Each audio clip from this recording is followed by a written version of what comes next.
میری نند ایسی ہے، میری بھابھی ایسی ہے، حتیٰ کہ ماں باپ کو بھی نہیں چھوڑتے، میری اماں ایسی، اور پھر ہر ایک کے سامنے کیے چلے جاتے ہیں. ایسی باتوں کو محفلوں کی زینت بنا دیتے ہیں. جہاں دو لوگ کٹھے ہوئے نہیں، بس تیسرے کا گوشت کھانا شروع کر دیا.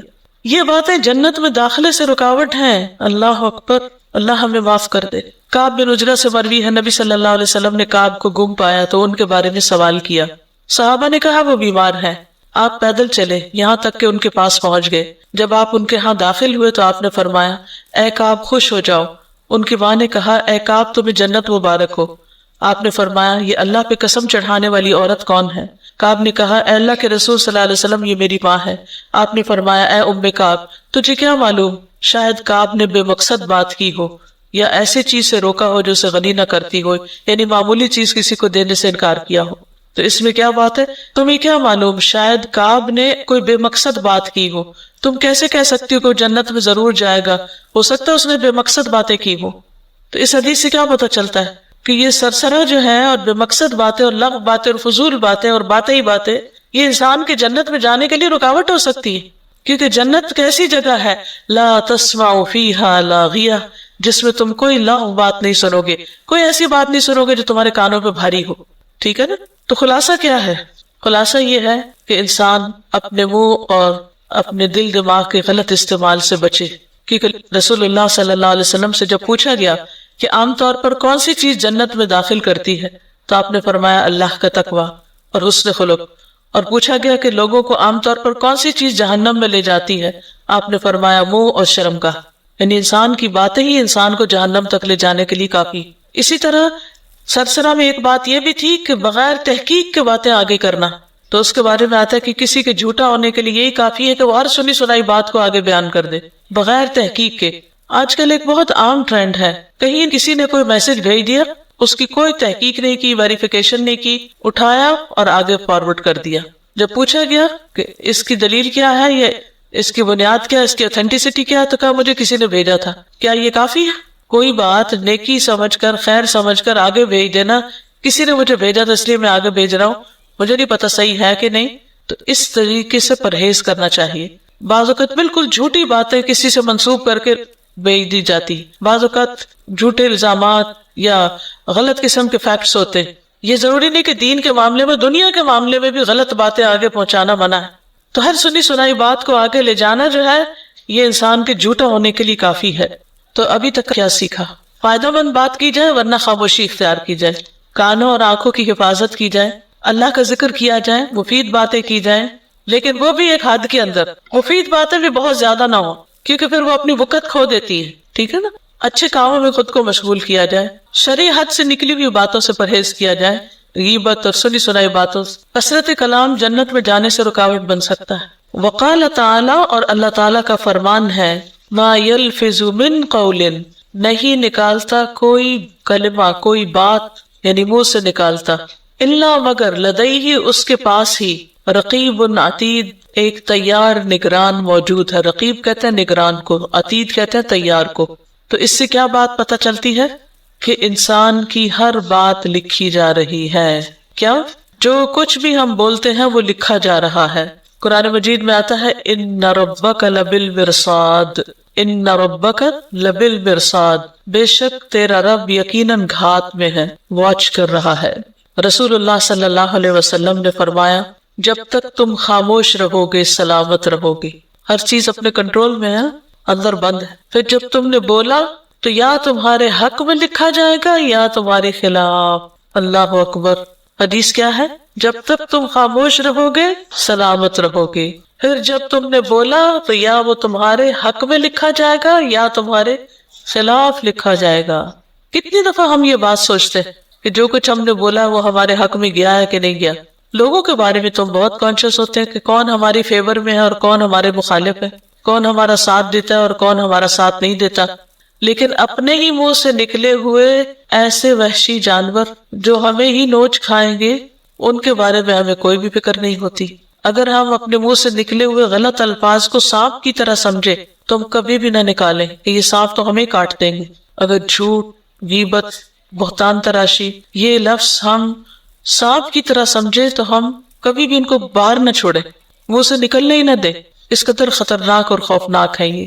تم اپنے آپ کو کیوں ہلاکت میں ڈال رہے ہو بہت باتیں کر کے اور وقت ضائع کر کے اور کیل و کال کر کے؟ کیا تمہارے لیے کافی نہ تھا کہ تم اپنے نفس کے عیبوں کی طرف دیکھتے پھر ان کی اصلاح کرتے؟ انسان اپنے نفس کے عیب کی طرف کیوں نہیں دیکھ پاتا؟ کیا وجہ ہوتی؟ کیونکہ ہر وقت وہ دوسروں کے عیب دیکھنے کے مشغول ہوتا ہے، ہر وقت وہ دنیا کے حالات پہ تبصرے کرتے رہتا ہے، دوسروں کی فکر اس کو اپنے آپ سے زیادہ ہوتی۔ اگر ہمیں اپنی فکر ہو، ہم اپنے بارے میں کنسرن ہو، تو زیادہ بات پھر ہم اپنی غلطیوں، خرابیوں، اپنی کمیوں، کوتاہیوں اس کے بارے میں کریں اور اس کی اصلاح یا اس کے حل کے لیے ہم لوگوں سے مشورے چاہیں یا اس کے لیے ہم کوئی طریقہ سوچیں۔ لیکن ہمارے پاس وقت ہی نہیں ہے اپنے بارے میں سوچنے کا، ہم ہر وقت دوسروں کے بارے میں سوچتے ہیں اور اس پہ تبصرے کرتے ہیں، تو پھر اپنی اصلاح کا موقع چلا جاتا ہے۔ عام طور پر یہ ہوتا ہے کہ ہم اپنے آپ کو خود تو دیکھتے نہیں، لیکن اگر کوئی اور ہمیں دیکھ رہا ہو کہ ہم غلطی کر رہے ہیں تو پھر وہ ہمیں ہماری غلطی بتا بھی دے، تو ہم میں سے کتنے لوگ ہیں جو اسے ایکسپٹ کریں؟ ہم ایکسپٹ نہیں کرتے، ہم فوراً یا تو اس کو جھٹلا دیتے ہیں کہ نہیں میرا یہ مقصد نہیں تھا، یا میں اس لیے نہیں کرتا یہ کام، یا پھر اس کی کوئی تعویل کر دیتے ہیں، یعنی اس کو یا تو اپنی غلطی مانتے ہی نہیں، یا پھر اگر کسی حد تک مان لے تو اس کا کوئی نہ کوئی ایسی وجہ بتا دیتے ہیں جس کے بعد اصلاح کی گنجائش ہی نہیں رہتی۔ سب سے بہترین طریقہ تو نبی صلی اللہ علیہ وسلم کا تھا گفتگو کا، کہ جن کے الفاظ گنے جا سکتے تھے، وہ بات سمجھا کر بولتے تھے، ایک بات کو 3 بار تک بھی فرماتے، اور کوئی لفظ کلام آپ کی گفتگو میں نہیں ہوتا تھا۔ ہمارے لیے تو آپ نمونہ ہے، نہ کہ بہت باتونی لوگ، کہ انسان بہت زیادہ باتیں کرنے کی بجائے مثبت کام کرے، مثبت مشغولیت اختیار کرے، مفید کام کرے، اپنے عیبوں پر نظر رکھے۔ ابو ہریرہ کہتے ہیں کہ تم میں سے ایک آدمی اپنے بھائی کی آنکھ میں تنکا تو دیکھ لیتا ہے۔ کبھی ایسا ہوتا ہے نا، آنکھ میں کچھ چلا جائے تو دوسرے کہتے ہیں دیکھنا کیا ہے، تو کہتے ہیں وہ چھوٹا سا تنکا ہے، دیکھ لیتا ہے، مگر اپنی آنکھ کا شتیر نظر نہیں آتا۔ بڑی سے بڑی چیز ہماری آنکھ میں پڑی ہوئی ہو تو ہم دیکھ سکتے ہیں، نظر آتا نہیں آتا۔ تو دوسرے کی چھوٹی چھوٹی غلطیاں بھی نظر آتی ہیں، لیکن اپنی بڑی سے بڑی غلطی بھی ہم دیکھ نہیں پاتے۔ یہ بہت بڑی ٹریجڈی ہے، اور جب ہمیں اپنی غلطی نظر نہیں آتی تو پھر کیا ہوتا ہے؟ پھر اس کا نقصان کیا ہوتا ہے؟ ہم اس کی اصلاح نہیں کرتے۔ نبی صلی اللہ علیہ وسلم کی گھریلو زندگی کیسی تھی؟ کیونکہ گھر ایک ایسی جگہ ہے جہاں پر انسان ہر طرح کی باتیں کرتا ہے، جہاں کوئی ڈر، جھجک، شرم، حیا کم ہی ہوتی۔ لیکن جنت میں جانے والے کیا کہیں گے؟ انا کنا فی اہلنا مشفقین، ہم اپنے گھر والوں میں ڈر کے زندگی بسر کرتے تھے، ڈرتے رہتے تھے کہ ہم سے کوئی غلط بات نہ ہو جائے۔ جب ہم اپنے دوستوں کے ساتھ اکیلے ہوں، جب گھر والوں کے بیچ میں ہوں، جب کوئی باہر کا بندہ نہ ہو، جب انتہائی فرینک ہو، فری ہو، تو اس وقت ہم کیا باتیں کرتے ہیں؟ جب فون پر ہماری گفتگو کوئی دوسرا نہ سن رہا ہو، یا جب ہم چیٹنگ کر رہے ہوں، کیونکہ سرسرا جو ہے آج کل صرف زبان سے نہیں ہو رہا، ہاتھوں سے بھی ہو رہا ہے۔ چٹ چیٹ ہر وقت ہوتی رہتی ہے سوشل میڈیا پر، یہ بھی اسی میں آتا ہے۔ کہیں لائک کر رہے ہیں، کہیں کمنٹ لکھ رہے ہیں، کہیں کمنٹ پر کمنٹ دے رہے ہیں، یعنی ہمیں کچھ نہ کچھ تبصرہ تو ضرور کرنا ہے، اس کے بغیر ہم آگے نہیں بڑھتے۔ اور کچھ نہیں تو ماشاء اللہ ہی لکھتے جائیں گے، حالانکہ اس بات میں ماشاءاللہ کو کچھ بھی نہیں اثر ہوگا۔ تو کسی بھی طرح کی کثرت کلام جو ہے وہ ہمارے لیے نقصان دہ ہے، کیونکہ جہاں ماشاءاللہ نہیں کہنا چاہیے وہاں اگر ہم ماشاءاللہ کہہ رہے ہیں تو کیا کر رہے ہیں؟ مبالغہ آرائی، بس ایسے ہی بے سوچے سمجھے بات کر رہے ہیں۔ نبی صلی اللہ علیہ وسلم کی باتیں لکھی ہوئی ہیں، اور وہ کتنی چند کتابیں ہیں، چند احادیث ہیں، اس کے مقابلے میں ہماری گفتگویں کتنی ہیں۔ آپ صلی اللہ علیہ وسلم کرتے کیا تھے؟ ہر وقت بولتے نہیں تھے بلکہ کام کرتے تھے۔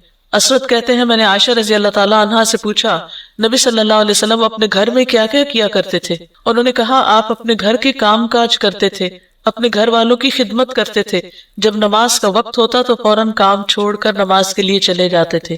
اور آج ہم خواتین بھی گھر کے کام کرنے کو عار سمجھتے ہیں، عیب سمجھتے ہیں۔ اپنے ہاتھ سے کام کرنا انسان کے لیے کیا ہے؟ سعادت کا باعث، اللہ یہ کہ بیمار ہے، معذور ہے، وہ الگ بات۔ تو پسندیدہ کیا ہے؟ نبی صلی اللہ علیہ وسلم کی پیروی۔ جب مسجد جاتے تھے تو نماز کے علاوہ اور کیا کرتے تھے؟ کیا کرنے کی تلقین کی گئی؟ مسجد میں بیٹھ کے فضول باتیں کی جائیں یا کچھ اور کیا جائے؟ علم سیکھا سکھایا جائے۔ آپ صلی اللہ علیہ وسلم نے فرمایا کیا تم میں سے کوئی صبح مسجد کی طرف نہیں جاتا کہ وہ اللہ کی کتاب کی 2 آیتیں خود سیکھے یا سکھائے؟ یہ اس کے لیے 2 اونٹنیوں سے بہتر ہے، اور 3 آیتیں 3 سے بہتر، اور 4 آیتیں 4 اونٹنیوں سے بہتر ہیں۔ اسی طرح ان آیتوں کی تعداد اونٹنیوں کی تعداد سے بہتر ہے۔ یعنی اگر انسان کسی ایسی جگہ پر ہے کہ جہاں کرنے کا کوئی کام نہیں. حضرت عمر رضی اللہ تعالیٰ عنہ نے عرض کیا یا رسول اللہ ہم کون سا مال اپنے پاس رکھیں؟ نبی صلی اللہ علیہ وسلم نے فرمایا شکر گزار دل، ذکر کرنے والی زبان اور ایسی بیوی جو امور آخرت پر اس کی مدد کرنے والی. یہ سب سے بہترین مال ہے انسان کا. آپ صلی اللہ علیہ وسلم نے فرمایا مفردون سبقت لے گئے. صحابہ نے عرض کیا مفردون کون ہے؟ فرمایا اللہ کا بہت زیادہ ذکر کرنے والے مرد اور عورتیں. قرآن میں بھی آتا نا والذاکرین اللہ کثیرا والذاکرات اعد اللہ لہم مغفرۃ واجرا عظیما. اور کچھ صفات کے ساتھ جو اللہ کا ذکر کثرت کے ساتھ کرتے ہیں اللہ ان کے لیے بہترین اجر تیار کیے ہوئے ہیں. اعد اللہ لہم، کیا تیار کیا اللہ نے ان کے لیے؟ اجرا عظیما.